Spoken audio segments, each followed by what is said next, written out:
Everybody, welcome back to the channel. More D&D and Birthright here as we keep working our way through the remaining realms for the Rurik. Today we're taking a look at Hjolvar, which is one of the few that is available for players up here in the Wildlands.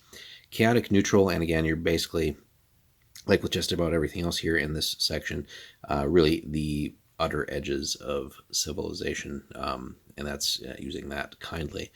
Chaotic neutral, recommended, so players can have it. The settlement of Kopingdal is the only truly populated region of this distant forested realm, and it's founded only recently. Hjolvar is yet to grow into a truly modern Rurik state, and as you can see, yeah, we're using state very loosely here. We got a couple of level 1 provinces here, and then one at level 4, which is, decently populated, especially in this area. A lot of zeros, and basically that's because it's virtually no population here. The law is all under the leader's control here. Temples also just one. A little bit of differences in the guild situation and no tapped sources yet. So, for the law, King Uldvik controls all law in the kingdom. Most of the Jarldoms have not had regents appointed to them. The few who have received positions have not yet moved into their provinces or tried to pacify the realm. So again, it's literally a realm that was basically just founded recently and really hasn't had any time to really develop or any planning to really get to that point. On the temple side, there's a few isolated druids that do maintain groves and shrine in the wilderness. Many of these are ascetics who shun the company of other human beings and probably will not take well to intrusion by the new Jarls and their lieutenants. Most of the druids are members of the Emerald Spiral, the temple most popular with nomadic and traditional Rurik. So we have that. The guilds, the king and several of his newly appointed jarls control the trickle of trade that does reach Hjolvar. And again, we saw there's not too much guild activity yet, although there's a decently level 2 holding there in the capital province.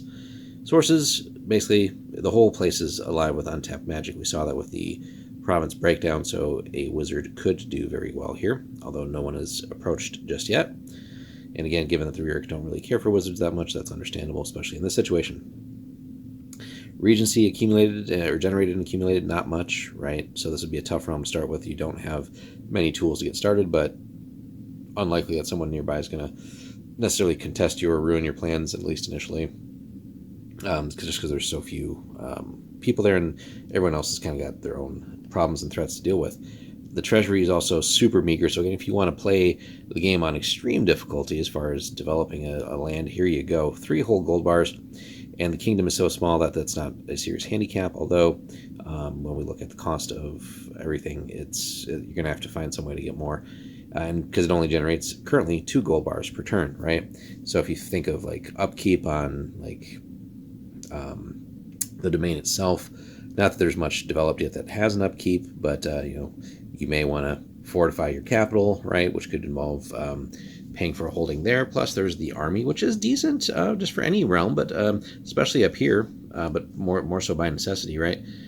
So permanent guards in the city of Kopingdal, a handful of elite scouts, and various irregulars that can be called up in times of emergency. So currently, again, decently sized, all things considered. You got a unit of archers, 2 units of Rurik irregulars, 1 unit of Rurik scouts, 1 unit of mariners, which more or less will be on the 1 longship. So they even have a little bit of a navy.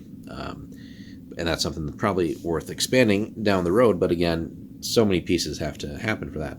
Got to level up the provinces, got to get some actual economy going, and then maybe just strengthening the army a little bit, just because there are some threats, which we'll get to later. But certainly having a little bit more of a navy would be useful, especially if we can increase maritime trade.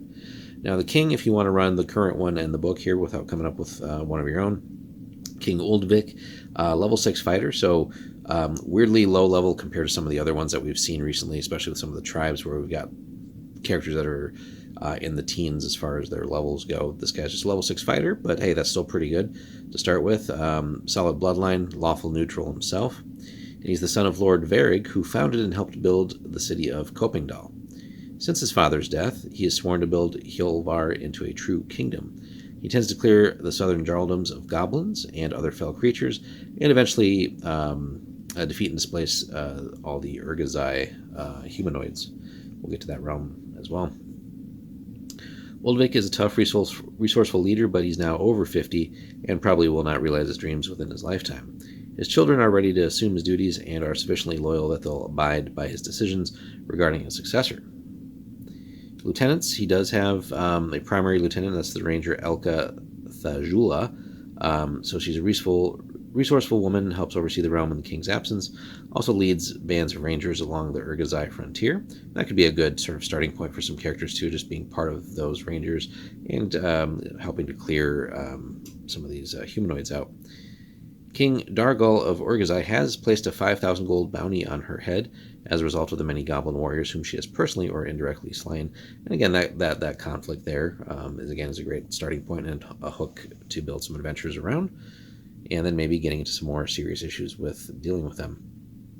Oldvik has 3 children, 2 sons and a daughter. His sons, Reuven, level 4 ranger, and what we got here, Chorkil, level 5 fighter, all with little bloodlines there. One's neutral good, worth noting. They're both talented warriors, but lack finesse and skill in diplomatic and economic matters. Of the two, Chorkil is the better diplomat. Oldvik has considered leaving the realm to both of them jointly, but the two brothers had a falling out recently and are not yet on speaking terms. The daughter, Reyna, is level 2 priestess of Eric, chaotic neutral herself, has taken her vows as a druid and plans to minister to the Ririk of her realm's interior. She remains fond and respectful. Oldvik remains fond and respectful toward her, and gladly would hand the realm to her if she weren't already so dedicated to Eric. Should the realm ever be seriously threatened, she might accept the throne, but this won't be possible once she takes the vows and becomes a full druid. Now, as we said, this is a brand new realm, so it didn't even exist 20 years ago, until 20 years ago when Oldvik declared himself regent of a newly formed realm. Until that time, the city of Copingdal had been a prosperous but utterly isolated trading port built along the forested shores of Fingal Inlet. Today, he's laid the foundation for a real nation. Fortresses and outposts are now scattered throughout the wilderness. Jarls have been appointed, though they are still a long way from taming their remote provinces. The great test of his unity is yet to come. The goblin chiefs of Urgazai are aware of Oldvik's intentions and plan to basically invade and crush the humans at some point. So again, very easy starting point, major quest line, major goal of dealing with them and defeating them and defending the realm. So the Hjolvarans are among the toughest and most resourceful of the Ririk. Scouts, sailors, fisherfolk, hunters, and explorers have all come here seeking new lives and adventure. None of the current settlers are nomads, however, for such individuals prefer to remain in their ancestral lands. If and when Hjolvar becomes a nation, it will be a place where the old ways are rare or unknown. And that's an interesting point, too, in contrast to a lot of the other nations for the Ririk. It's so brand new that it has a chance to really shape its own identity and its own destiny without any of the necessarily baggage of the various cultures. The capital and only real city is, again, Copingdal. Though permanent harbor facilities and a number of stone structures have existed for many years, and the king himself has overseen the construction of a royal citadel, much of Copingdal has a rough frontier feel, thanks to its wood and thatch buildings, wooden palisades, dirt streets that turn into rivers of mud during the rainy season, and so on. The sheltered reaches of Fingal Inlet make it an excellent harbor, and its waters are deeply and easily navigable. Sea traffic between Hjolvar, the Thalassian settlements, northern Voss realms, and even some Brecht kingdoms such as Danigau, Weirich, and Dauren has helped basically build a prosperity and reputation. Sailors who take advantage of the city as a trading port minimize the risk of travel across the hazardous reaches of the Krakenaurecht, as well as the dangers of the Kraken and its minions, so it does offer some lucrative options there for travel, but also mainly trade. Trade goods. As we might expect, they would sell timber, fish, and pelts in exchange for more fancy things like cloth, spices, foodstuffs, tools, and clothing. A sea trade route links it with Kvigmar, so you have that already in place. And again, should be a goal for increasing the economy, develop more trade, especially naval trade. Allies, it's friendly with most other Ririk nations, though it's basically not considered a real nation, and it's also just very distant from the rest. It's also on good terms with its trading partners, the Voss nations of Reslev, and the Brecht realms again of Danigau, Weirich, Dauren, Grabentoad, and even Gravesmuir. So you've got potential trade to cultivate there, and even really expand that, but also that could be a good source of, even though these realms are distant, getting maybe an influx of people into the realm so that you can again grow and level up the provinces a little bit, right? And that will help bring in some economy. Enemies, there's always plenty, and especially here, the goblins and their allies in Urgazai are the most immediate threat to the sovereignty and freedom of Hjolvar. Seeing the growing power of the humans, King Dargal has begun to make plans for an all-out invasion and to exterminate the new threat. Farther away, the Gorgon himself, the most powerful of the dreaded Anshe, has taken notice of Hjolvar, though what he plans to do is up for debate at this time. And again, could be a distant, dangerous threat. Everybody would, know of the Gorgon. But, really, as a DM, I probably wouldn't want to play that up as much just yet. There's plenty of stuff nearby that can be dealt with and keep the players occupied, right? You got those goblins and the Urgazai, as we mentioned. The White Witch isn't that far away, right? There's other things here, the Blood Skulls even, right? So there's just plenty of other dangers here. And just other monsters and stuff too, right? Because it's, again, just wild, untamed land.